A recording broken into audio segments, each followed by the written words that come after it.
চকৰমুখৰ পথত একাঠু বোকা আঞ্চলিক সদস্য মুস্তাক হুছেইনে পকেটৰ টকাৰে শিল বালি পেলাই সুচল কৰিলে ৰাজ্যৰ যাতায়াত ভূয়সী প্ৰশংসা ৰাজ্যৰ পশ্চিম দৰং অঞ্চলৰ তথা চেংলেজাৰ গাঁও পঞ্চায়তৰ অন্তৰ্গত চকৰমুখ বিষ্ণুপুৰ সংযোগী কেঁচা পথছোৱা এজাক বৰষুণতে বোকা পানীৰে ভৰি পৰাত ৰাজ্যৰ লগতে স্কুলীয়া ছাত্ৰ ছাত্ৰী বিদ্যালয়ত অহা যোৱা ভীষণ অসুবিধাত পৰাত চেংলেজাৰ গাঁও পঞ্চায়তৰ আঞ্চলিক সদস্য মুস্তাক হুছেইনে নিজৰ পকেটৰ টকাৰে কেইবাগাড়ীও ডাম্পাৰেৰে শিল বালি পেলাই বোকাময় পথছোৱা মেৰামতি কৰি যাতায়াতৰ সুচল কৰি তোলাত ৰাইজে ভূয়সী প্ৰশংসা কৰিছে।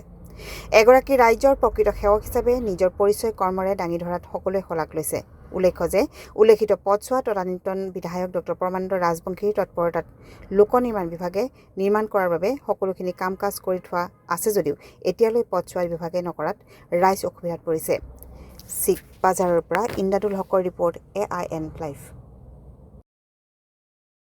আমাৰ চকৰমুখৰ পৰাই বিষ্ণুপুৰকালি এখানি ৰাস্তা বোকা পানীৰে মানুহ ল'ৰা ছোৱালী যাব নোৱাৰা হৈ আছে। আমাৰ মুস্তাক হুছেইন তেওঁ চেঙেলা পঞ্চায়তৰ তেওঁ নিজৰ ধনেৰে চেইন কেবল পেলাই ল'ৰা ছোৱালীখিনিক যাব পৰা কৰি দিছে। মুস্তাক হুছেইন চেঙেলা পঞ্চায়তৰ কি হয়? চেঙেলা পঞ্চায়তৰ মুস্তাক হুছেইন কাউন্সিলাৰ হয়। কাউন্সিলাৰ তেওঁ পকেটৰ ধনেৰে ৰাস্তাটো নিজৰ পকেটৰ ধনেৰে বালি শিল পেলাই দিছে। মানুহখিনি যাব পৰা হৈছে, ৰাস্তাটো ভাল হৈছে। যিকোনো খবৰৰ বিজ্ঞাপনৰ বাবে যোগাযোগ কৰক 7896121996।